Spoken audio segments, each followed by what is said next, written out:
Dear students, today's class is about anterior pituitary hormones. We will see a small introduction about hormones, and then we will move on to important anterior pituitary hormones and its therapeutic applications.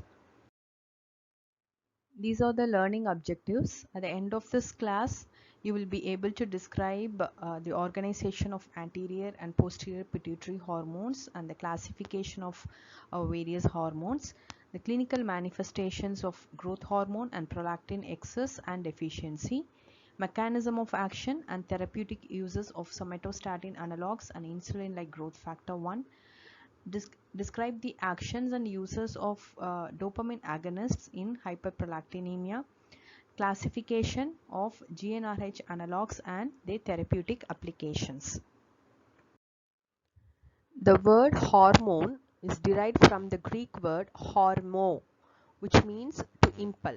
Okay, so it is defined basically as a substance secreted by specialized cells and transported to a distant site to exert its action upon specific tissues. Okay, so this is the definition of hormone. We can classify hormones by different methods, and one of the classification is by classifying according to the chemical structure they belong to. So there are amino acid derivatives like catecholamines, dopamine and thyroid hormones. Peptides, we have hypothalamic regulatory hormones like thyrotropin releasing hormone, gonadotropin releasing hormone, growth hormone releasing hormone, corticotropin releasing hormones and other releasing hormones, and somatostatin and vasopressin. So these are peptides. And you have proteins like insulin, growth hormone and parathormone, and steroids or adrenocortical and gonadal steroids, and vitamin derived hormones or vitamin D derivatives and retinoids. Another method of classifying hormones is by the mechanism of action. So as you all know, hormones can act through nuclear receptors and also membrane receptors.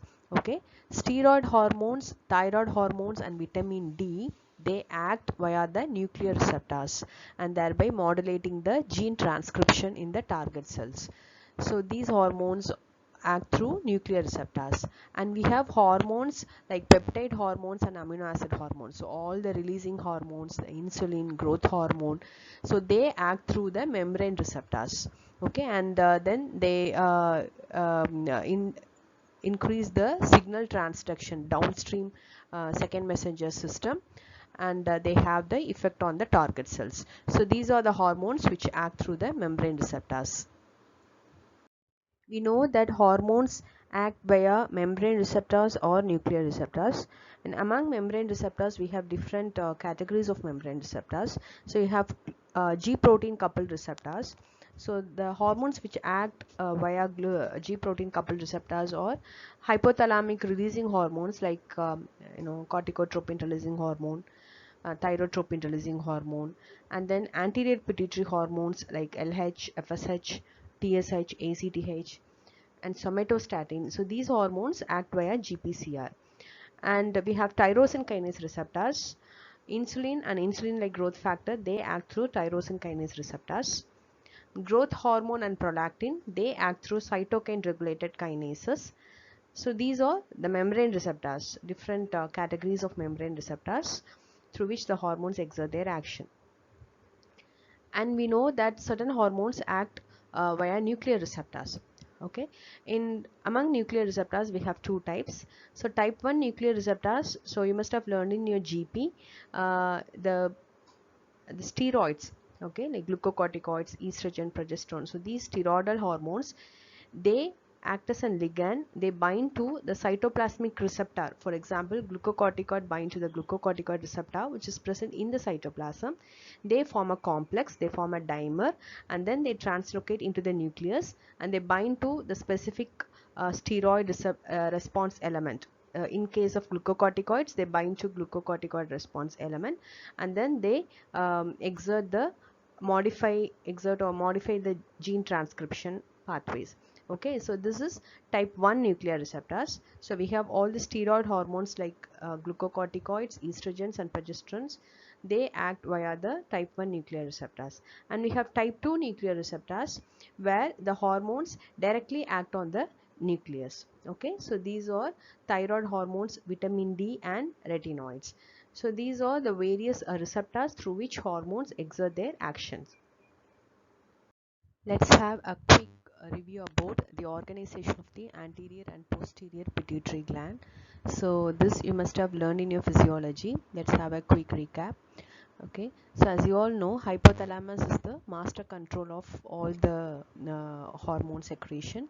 You have anterior and posterior pituitary. There are two lobes in the pituitary gland, and the supraoptic nucleus and paraventricular nucleus in the hypothalamus, they secrete two hormones, posterior pituitary hormones, arginine vasopressin and oxytocin.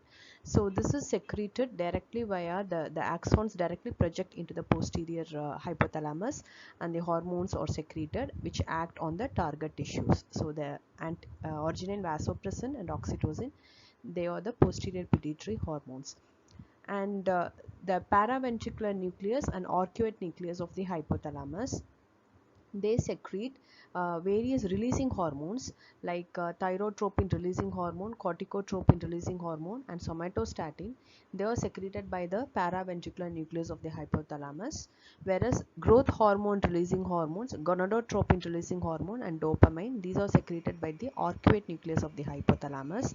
So all these releasing hormones and factors, they are secreted into the anterior lobe of the pituitary gland via the hypophyseal portal system, and these releasing factors in turn stimulate the cells of the anterior pituitary gland to secrete various tropic hormones like ACTH, TSH, thyroid stimulating hormone, growth hormone, luteinizing hormone, follicle stimulating hormone and prolactin. So these are called as tropic hormones because only the presence of these hormones will make the target tissues functional.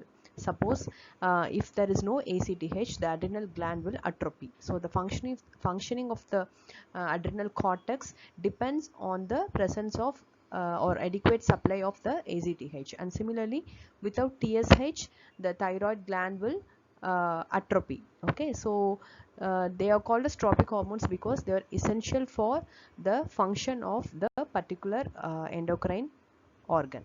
Okay, so these tropic hormones are released by the anterior pituitary gland and they act on the target tissues. So this is the organization of anterior and posterior pituitary gland.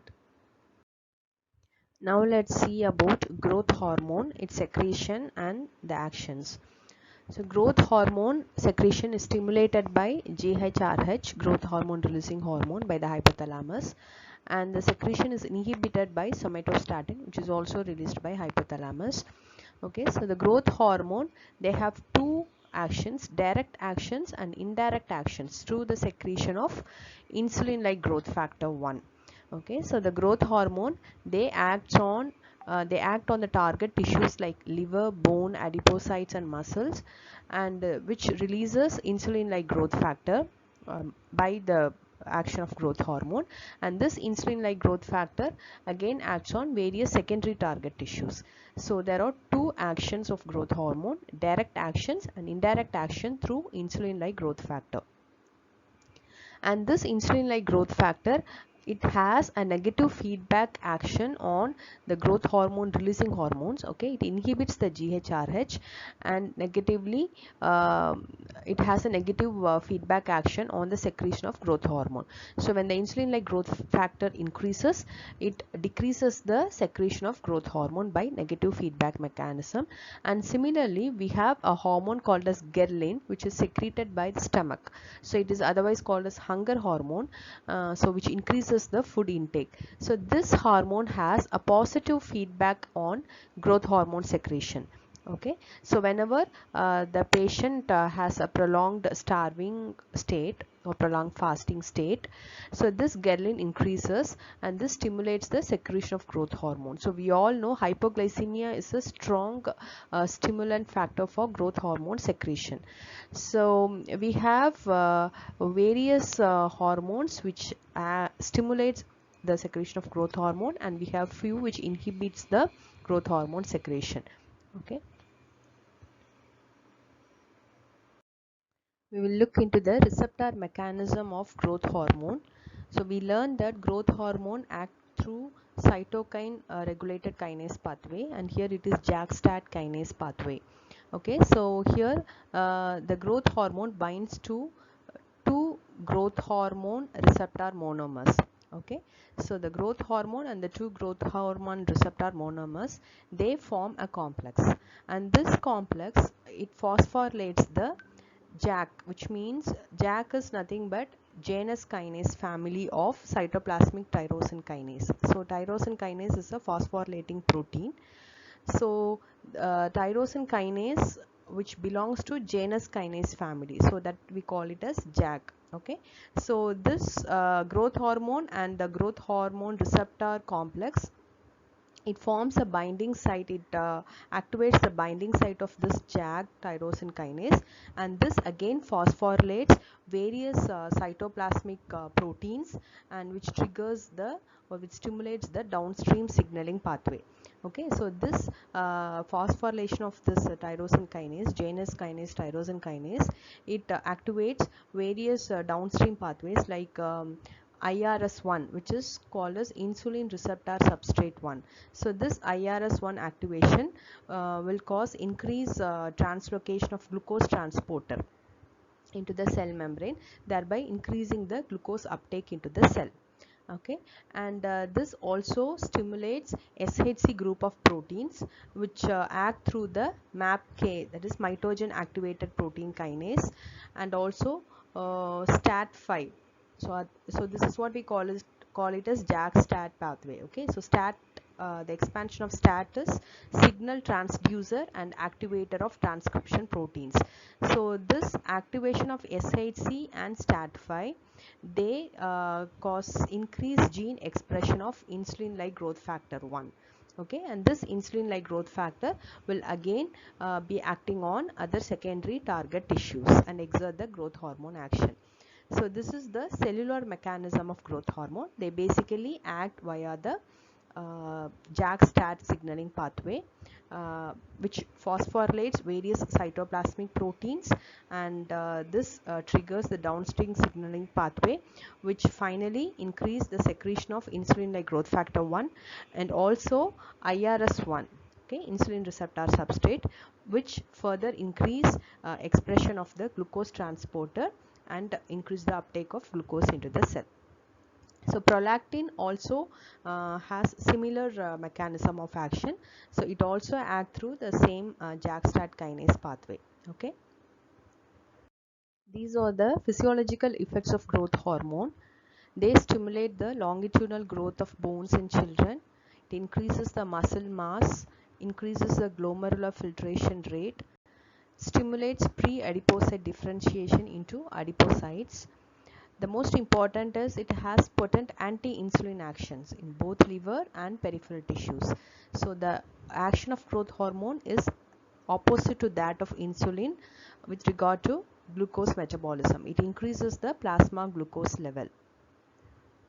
Excess growth hormone secretion cause gigantism in children, acromegaly in adults, and the clinical symptoms of acromegaly or arthropathy, carpal tunnel syndrome, generalized visceromegaly, macroglossia, hypertension, glucose intolerance, headache, lethargy, excess perspiration, and sleep apnea.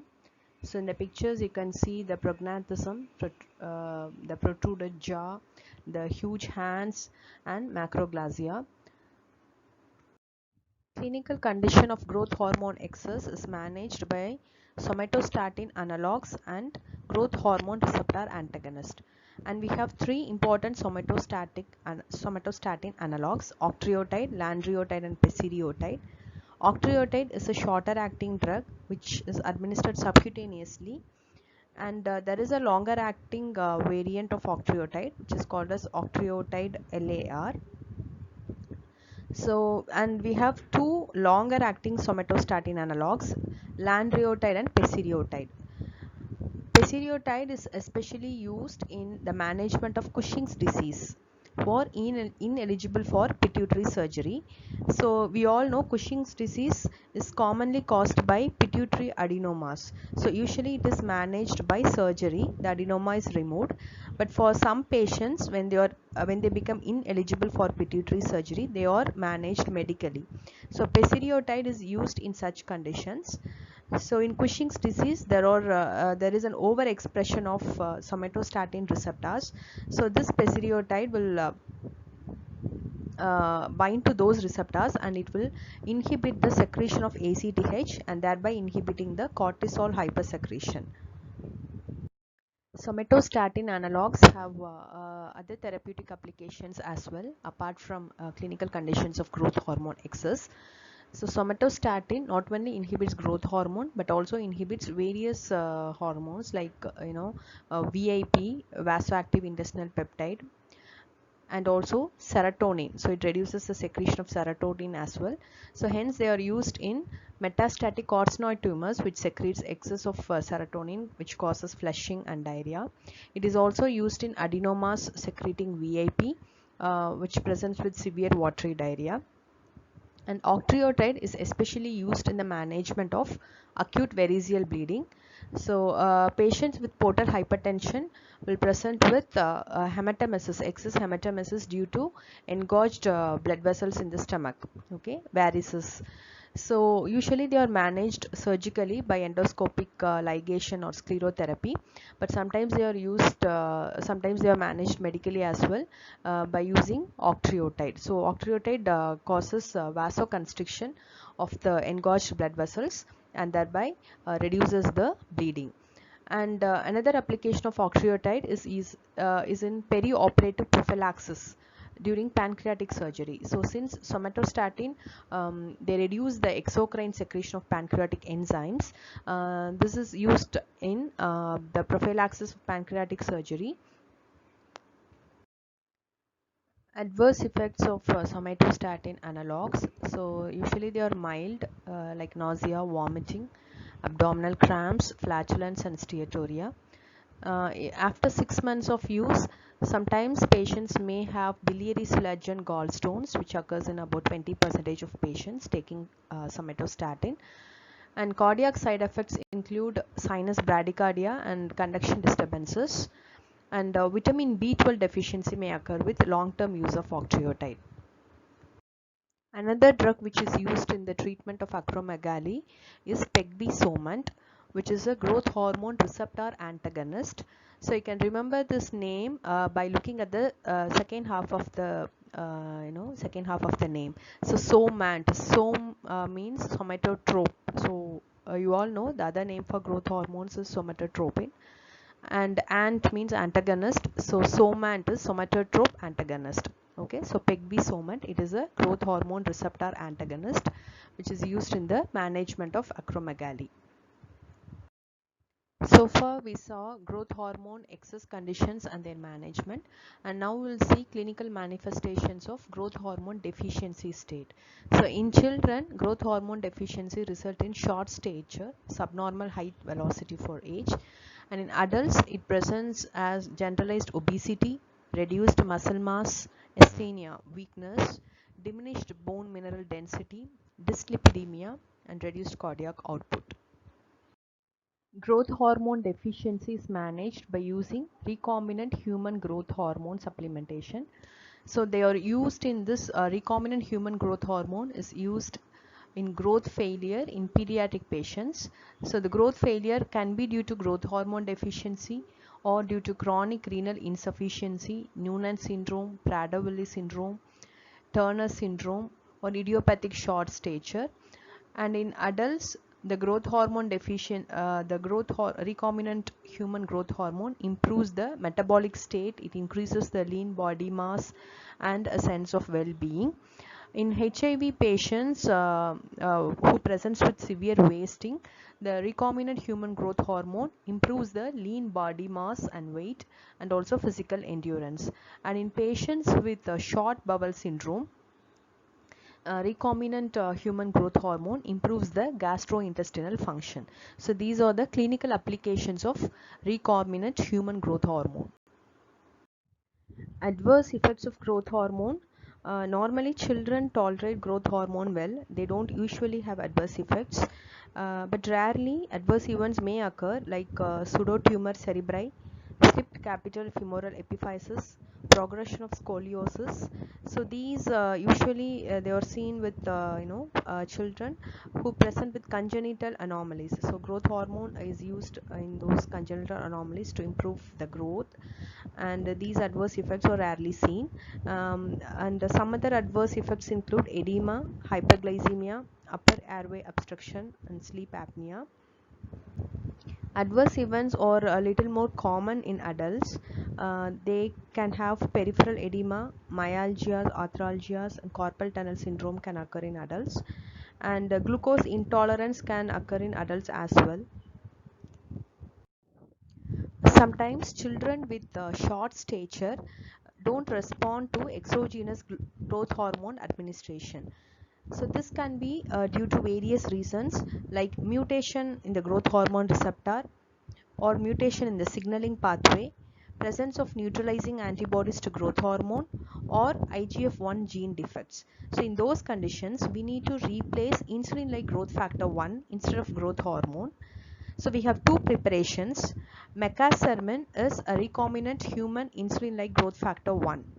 And we have another preparation, mecasermin rinfabate, so which is a combination of recombinant human IGF-1 with its binding protein IGF binding protein 3.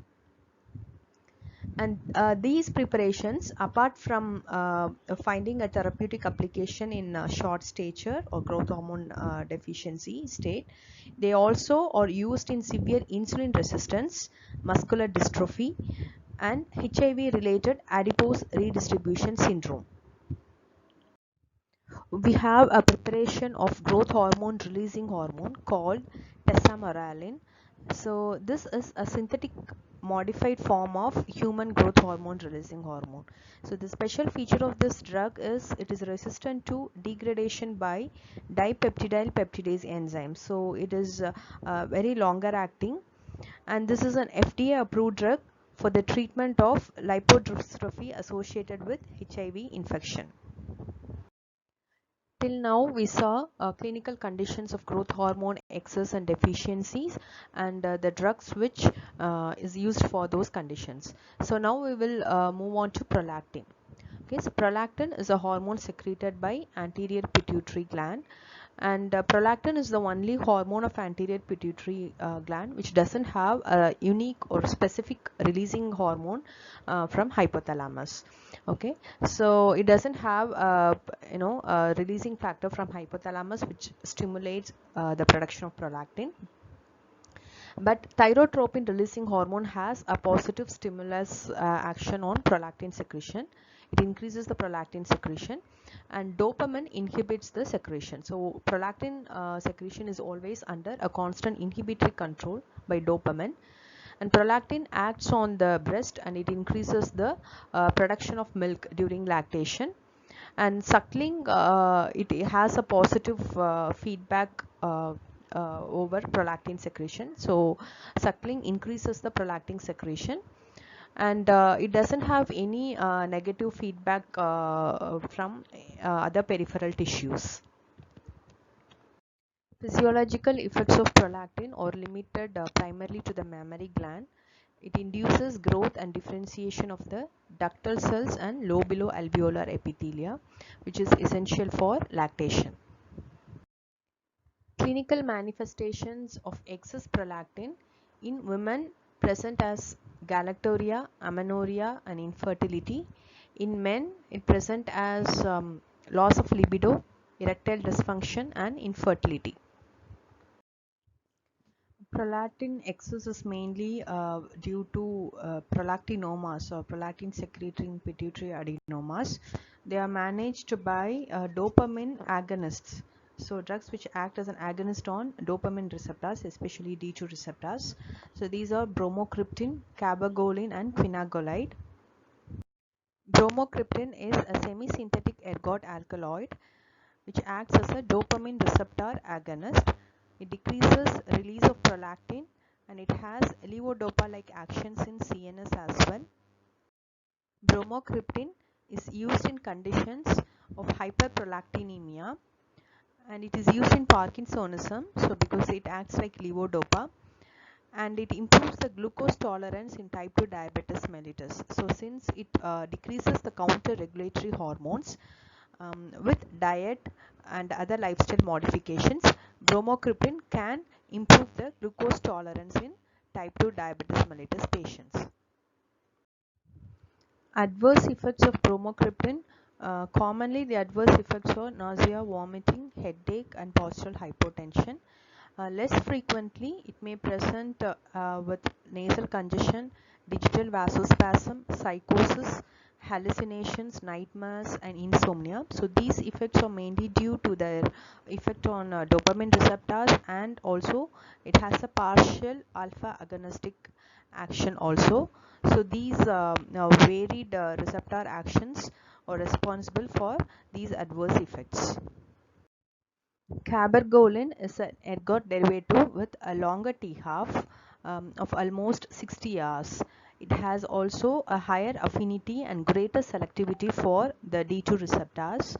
Hence, it is a preferred drug for the treatment of hyperprolactinemia. So, because of its great efficacy and also less side effects. And quinaguolide is a non-ergot D2 receptor agonist which is used in hyperprolactinemia. Prolactin is over, and now we will move on to gonadotropins. We have two gonadotropins, luteinizing hormone and follicle stimulating hormone, which are secreted by anterior pituitary, and the secretion of these hormones is stimulated by the gonadotropin releasing hormone from hypothalamus.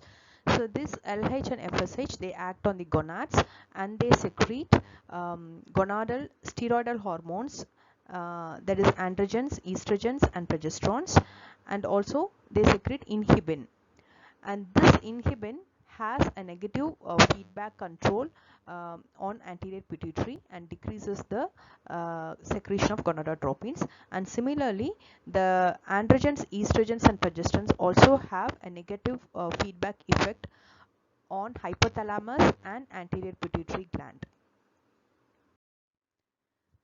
So pulsatile secretion of gonadotropins are essential for normal sexual development of male and female. Okay, so whenever this pulsatile secretion is disrupted, so we have many clinical disorders. Suppose if the gonadotropin or gonadotropin releasing hormones are in excess, then it may cause precocious puberty, and if it is low, it may result in sexual infantilism and infertility. We have various GnRH analogs used for the management of the above diseases. So you have GnRH agonists and antagonists. The agonists include goserelin, nafarelin, triptorelin, buserelin, deslorelin, histrelin, leuprolide. And antagonists are cetrorelix, degarelix, ganirelix.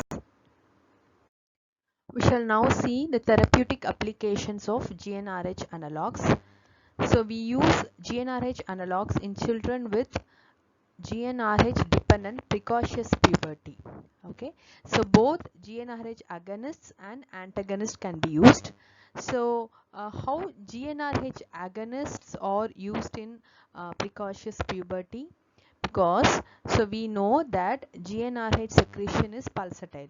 So when the same GnRH is given in a continuous manner, so this will inhibit the release of gonadotropin secretion. Instead of stimulating, it will inhibit the gonadotropin secretion. So we use GnRH in a continuous manner to decrease the production of gonadotropins, and therefore it is used in precocious puberty.